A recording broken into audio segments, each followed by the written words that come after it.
ऊपर से पट्टी उतार दो। मैंने अभी अभी इस एक्स बॉयफ्रेंड और उसकी एक्स गर्लफ्रेंड को जंगल के बीचों बीच फंसा दिया है। अगर ये अगले 30 दिन यहाँ सर्वाइव कर लें तो मैं इन्हें पूरे $2,50,000 दूंगा। ग्रांट और एशली एक रिलेशनशिप में थे जब तक इसने नेशनल टेलीविजन पर उसका दिल नहीं तोड़ दिया। मैं तुमसे बहुत नफरत करती हूँ। मैं थोड़ा बुरा तो कैंप था। में स्वागत है। ओह नो, मैं इसे जानती हूँ। मैंने थोड़ा सा झूठ बोला था। इस चैलेंज में सिर्फ तुम और तुम्हारी एक एक्स गर्लफ्रेंड नहीं, तुम्हारे साथ तुम्हारी 5 एक्स गर्लफ्रेंड्स होंगी। Oh my God. ऑलराइट, चलो एक्सेस से मिलते हैं। हाय, तुम सबसे मिलकर अच्छा लगा। ये awkward है। जो भी 30 दिनों तक यहाँ बचेंगे वो उन $2,50,000 को आपस में बांट लेंगे। हमें यहाँ लकड़ियों की बहुत जरूरत पड़ेगी। तुम सबसे मिलकर अच्छा लगा। लकड़ियों को इकट्ठा करने में मजे करना। अब जब मैं यहाँ हूँ तो मैं बस ऐसा दिखाऊंगा कि जैसे यहाँ अकेला हूँ। क्या किसी को ग्रांट के बारे में कुछ अच्छा कहना है? उसने मेरे लिए एक सॉन्ग लिखा था। उसने सच मेरे में? लिए भी गाया था। उसने मेरे लिए एक सॉन्ग लिखा और फिर वही किसी दूसरी लड़की को सुनाया। मैं बस यहाँ जितना हो सके उतना सर्वाइविंग पर फोकस करूंगा। ये यहाँ अकेले आग जला रहा है और उसकी सारी एक्सेस उसके बारे में गॉसिप कर रही हैं। वो दिखावा अच्छा करता है, मतलब वो तुम्हें दिखाएगा कि वो परफेक्ट है। गाइस, हमारे पास कितनी बुरी स्टोरीज हैं। और ये गॉसिप घंटों तक चलती रही, रात होने तक भी। उसके साथ मेरा नाम जुड़ा होना भी मेरे लिए एम्बैरेसिंग है। इसलिए मैं सिंगल हूँ। लड़कियाँ स्कैरी होती हैं। मुझे नहीं लगता तुम इसीलिए सिंगल हो। जिमी, ये हर आदमी का वर्स्ट नाइटमेयर है। और अब ये और भी बुरा होने वाला था। हाय। हाय हाय। तो आज तुम लोग क्या करना चाहते हो? तुम्हारे साथ तो कुछ भी नहीं। एक्चुअली हमने अभी तक बात भी नहीं की। तुम गुस्से में क्यों हो? मैं इसलिए गुस्सा नहीं क्योंकि हमारा चला नहीं। मुझे फिर से जानने की कोशिश करो। मुझे नहीं जानना। मुझे पता नहीं था, लेकिन ये मेरी देखी हुई सबसे इंटेंस रिवेंज स्टोरी बनने वाली थी। मैं बदला लेने आई हूँ। ये पैसे उसके हो जाएंगे ऐसा कभी नहीं हो तो सकता। उसका पूरा प्लान बस मुझे सजा देने का था। वो मुझे मैनिपुलेट कर रहा है ताकि उसे अच्छा लगे। ये तुम्हारा आखिरी मौका है एशली, मैं मजाक नहीं कर रहा। तुम बहुत ही घटिया इंसान हो।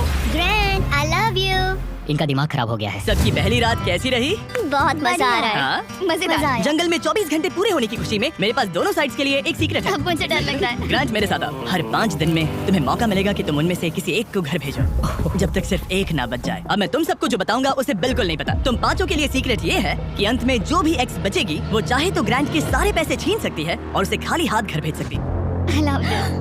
ये है कर्मा। तीसरे दिन की सुबह ग्रांट बहुत जल्दी उठ गया और तुरंत शेल्टर बनाने में लग गया। और जाहिर सी बात है कि इससे लड़कियां ज्यादा खुश नहीं थीं। सुबह के 6 बज रहे। क्या तुम चुप रह सकते हो? ग्रैंड, तुम्हारे पास टेंट है, घर बनाने की जरूरत नहीं। मतलब क्या बेवकूफी करता है ये। वो लड़कियाँ कह रही थी कि मुझे घर बनाने की जरूरत नहीं है क्योंकि मेरे पास टेंट है, लेकिन मैं कहता हूँ कि आगे बहुत ठंड पड़ेगी। मुझे कभी कैंपिंग का कॉन्सेप्ट समझ ही नहीं आया और सच कहूँ तो कभी आने वाला भी नहीं है। मुझे नहीं पता मैं कितने दिन टिक पाऊंगी क्योंकि यहाँ सब लोग फन के लिए वर्कआउट करते हैं और मैं फन के लिए नैप्स लेती हूँ। जिमी ने सिचुएशन ऐसे बना दी है कि मुझे अपनी ही गलतियों के बीच रहना पड़ रहा है। ज्यादातर लोगों को 30 दिनों तक अपनी सारी गलतियों के साथ एक ही जगह रहने का मौका नहीं मिलता। Good morning. आज है डे 5। इसका मतलब है कि मिस्टर बीस्ट यहाँ आने वाला है। आज एलिमिनेशन डे है और मुझे चुनना है कि मैं किसे घर भेजूंगा। सब इधर आ जाओ। अब मुझे डर लग रहा है। यहाँ हार्ट सेट नहीं। ग्रांट तुम यहाँ खड़े हो जाओ, मतलब जहाँ हैमर रखा है। ओह वाओ, ये हमारे दिल तोड़ने वाला है। वो रियल लाइफ में भी ऐसा कर चुका है। तुम्हारे पास हमेशा कुछ बोलने को रहता है ना। इसमें मजा आएगा। हाँ, मजा आएगा। हर 5 दिन बाद ग्रांट तुम में से एक को घर भेजेगा जब तक सिर्फ एक लड़की ना बच जाए। और अगर वो और ग्रांट डे 30 तक यहाँ टिके रहते हैं तो कैंप वापस जाकर वो दोनों $2.5 लाख आपस में बांटेंगे। जो घर जाएंगे उन्हें कुछ नहीं मिलेगा। नहीं। वाओ, क्या? वाओ, ये एक्सपेक्टेड नहीं था। तो यहाँ 20 दिन बिताने के बाद भी खाली हाथ जा सकते वाओ हैं। ग्रैंड, तुम लकी हो। तुम्हारा तो पैसा गारंटीड है। चीटर होने के बाद भी रिवॉर्ड मिल रहा है, ये बढ़िया है ना। क्या बात कही है। ऐसी फायर लाइंस बोलोगी तो दिल ब्रेक हो जाएगा। देखो, अगर मैं होता तो शायद उसकी तारीफ करता, जैसे कि तुम हैंडसम हो या बहुत ऐसा कुछ। handsome। हाँ। तो ये था ग्रांट का सीक्रेट। क्या तुम्हें इनका सीक्रेट पता है? तुम में से किसी ने इसे बताया? मुझे नहीं पता इनका सीक्रेट क्या है। तुमने मेरे कंधों पर काफी भारी बोझ हाँ। डाल दिया है। ये सारी लड़कियां यहाँ कुछ पाने आई हैं और अब मुझे वो उनसे छीनना पड़ेगा और ये फैसला आसान नहीं है। ओके लेडीज, अब मंच तुम्हारा है। हाँ, अब हम यहाँ तक आ ही गए हैं तो मुझे नहीं लगता कि हमें से कोई गिव अप करेगा। मैं यहाँ रुकने या भीख मांगने नहीं आई हूँ। हम सबके यहाँ होने की कोई वजह है। ठीक है, चलो टाइम हो गया है। जब भी तुम तैयार हो ग्रांट, वो हैमर उठाओ और इन 5 हार्ट्स में से एक को चुनो जिसे तुम्हें तोड़ना है। The Grim Reaper. Oh my God. मैं गई, वो उसके सामने खड़ा है।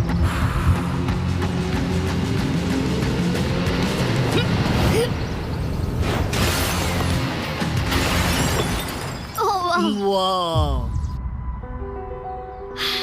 तो ग्रांट बताओ हमें, तुमने एमी को एलिमिनेट करने का फैसला क्यों लिया? मैं पहले बस सोच रहा था जब तक तुमने वो स्टेटमेंट नहीं दिया। चीटर होने के बाद भी रिवॉर्ड मिल रहा है, ये बढ़िया है ना। हम बाद में बात कर सकते हैं। वो था डिसाइडिंग फैक्टर क्योंकि मैंने वो कमेंट पास किया। काश मैं यहाँ आई ही ना होती।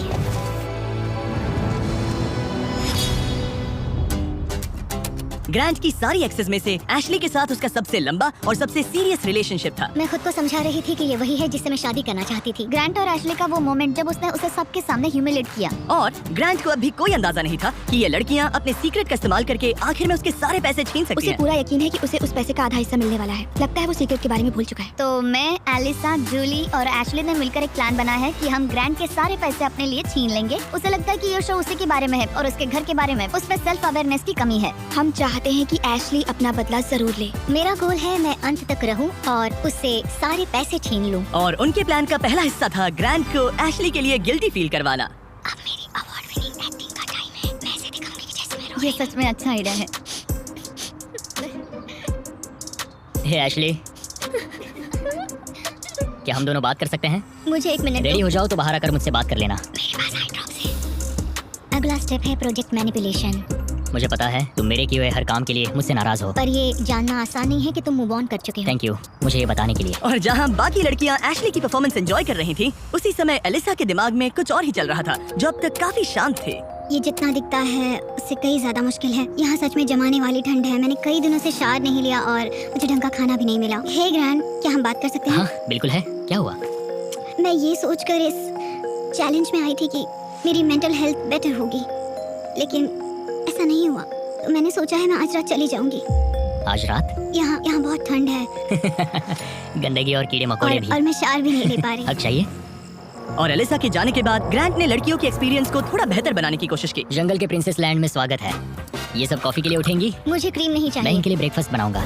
अरे नहीं, ग्रांट ने कहा कि वो हमें प्रिंसेस ट्रीटमेंट देगा। पॉट साफ करो तो तुम सबको अच्छा लगेगा। शायद मैं हमारे लिए कुछ और भी बना सकूं। अच्छा, तो एक स्विंग बना सकते हो जिस पर हम आगे पीछे झूल सके? ओके, मुझे थोड़ा क्रिएटिव होने दो, कुछ तो सोच लूंगा। Thank you. तो ठीक है, गर्ल्स चाहती है कि मैं स्विंग सेट बनाऊं तो अब वही करने वाला हूँ। और जैसा मैंने सोचा था, जंगल में साथ रहना और ऐसे प्रोजेक्ट्स पर एक साथ काम करना जैसे ये स्विंग सेट और ग्रांट का शेल्टर शायद सच में इन लोगों को करीब लाने लगा है। जरा सोचो उन $2,50,000 के बारे में जो हम उससे लेने वाले हैं। या शायद मैं थोड़ा ज्यादा ऑप्टिमिस्टिक हो रहा हूँ। खैर, अब डे 10 था, मतलब चेक इन का समय है। और क्योंकि एलिसा पहले ही जा चुकी थी, मैंने कंटेस्टेंट्स को कुछ ऐसा भेजा जिसकी उन्होंने कभी उम्मीद भी नहीं की होगी। Welcome everybody. मुझे बताओ तुम्हारे इस जंगल में पिछले 5 दिन कैसे रहे? बहुत काम किया। मैंने इनके लिए स्विंग सेट बनाया और हम एक को खो चुके हैं। अब सिर्फ 3 लड़कियां हैं। ओह, मैं बस इसे हटा देता हूँ।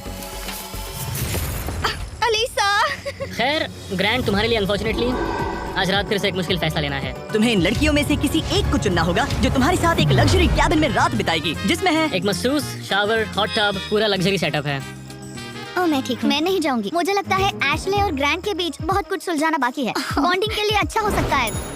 श्योर। आखिर में फैसला तो तुम्हारा ही है। एशली चलो चलते हैं।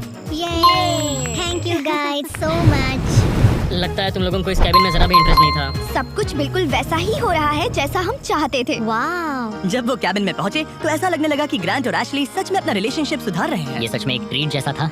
मतलब ये जानकर अच्छा लगेगा कि अब हमारे बीच कोई ग्रजेस नहीं है। और फिर ये हो गया। क्या बात है।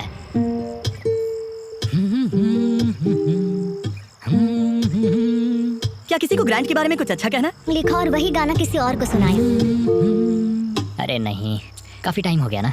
ग्रांट ने जो सॉन्ग दूसरी लड़की के लिए प्ले किया था, उसे सुनकर एशली का मूड बिगड़ गया और जब कैबिन डे खत्म हुआ, वो वही एनर्जी कैंप में वापस लेकर आई। मुझे अभी तुम्हारे बारे में जो फील हो रहा है वो नहीं करना चाहिए। तुम्हें कैबिन में बुलाना पॉइंटलेस था। क्या तुम्हें सच में सच में हमारे बीच कुछ सुलझाना है या बस ऐसे ही फॉर्मेलिटीज निभा रही हो? अगर मैं फॉर्मेलिटीज निभा रही होती तो अब तक चली गई होती। बस लगा कि सब पॉइंटलेस है। इन लड़कियों ने नोटिस किया कि ग्रांट और एशली अब भी सुलह नहीं कर रहे थे, लेकिन अगर एशली को एंड तक पहुंचना है तो उन्हें ग्रांट को कन्विंस करना पड़ेगा कि वो अगले एलिमिनेशन में उनमें से किसी एक को बाहर करे। तो उन्होंने एक आइडिया निकाला, अगर जूली और एबी ग्रांट के साथ बुरा बिहेव करें तो शायद वो एशली को एंड तक रखने का सोच ले।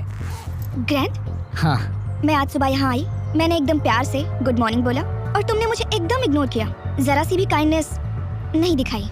तुम्हें रियलाइज होता है तुम सबको कैसे दिखने वाले हो? जूली, मुझे किसी को प्रूव करने की जरूरत नहीं है। तुमने अकेले ही इस पूरी सिचुएशन को तबाह कर दिया है। मैंने तुम तबाह एंड किया। तक जाने और वो पैसा जीतने के लिए एकदम फिक्स्ड थे और तुमने और लिटरली मैं यहाँ एंड तक रहूंगा। पता है, ये मैं भी मेरा वही कह डिसीजन रही है कि मैं किसे अपने साथ ले जाऊंगा वही और तो मेरी कह रही लाइफ हूँ। कौन आसान बना सकता है। और अब तुम में से कोई आसान नहीं बना तुम रहा। एक बहुत बुरे इंसान हो। तो जाओ अपने टेंट पे वापस जाओ, सब भूल जाओ। मुझे तुम्हारी फैमिली पर तरस आता है। मुझे तुम्हारी फैमिली पर तरस आता है। अच्छा ऐसा क्या? और शायद ये प्लान काम कर गया, क्योंकि अगले दिन ऐसा लगा जैसे उनका प्लान वापस ट्रैक पर आ गया हो। कल एलिमिनेशन डे है और मुझे डिसाइड करना है कि किसे घर भेजना है। जूली ने सच में मुझे सरप्राइज कर दिया, खासकर जो वो कल बोल रही थी। मैं सिर्फ इसलिए एशली को घर नहीं भेज रहा हूँ क्योंकि मुझे लगता है हमारे बीच चीजें सुधर रही है और मैं उसे सक्सेसफुल होते देखना चाहता हूँ। तो डे 15 के चेक इन के लिए जूली घर जाने के लिए तैयार थी, लेकिन अब सब कुछ इस बात पर डिपेंड करता था कि उनका प्लान काम करेगा या नहीं। क्या हाल है? हमने तुम्हें मिस मैंने किया। भी तुम चारों को मिस किया। बताओ तुम्हारे पिछले 5 दिन कैसे रहे? इन्होंने मुझे कहा कि मैं घटिया हूँ। तुम एक बहुत बुरे इंसान हो। अगर किसी वजह से ये सब मुझसे परेशान होकर खुद ही छोड़कर चली जाएं और मैं अकेले पूरे 30 दिन रुक जाऊं तो क्या मुझे पैसे मिलेंगे? एंड में तुम्हारे साथ तुम्हारी एक्स गर्लफ्रेंड्स में से कोई एक होनी चाहिए, वरना किसी को भी कोई पैसा नहीं मिलेगा। ओके, कुछ और है जिसके बारे में तुम बात करना चाहोगे? लगता है सीधे मुद्दे पर आना चाहिए।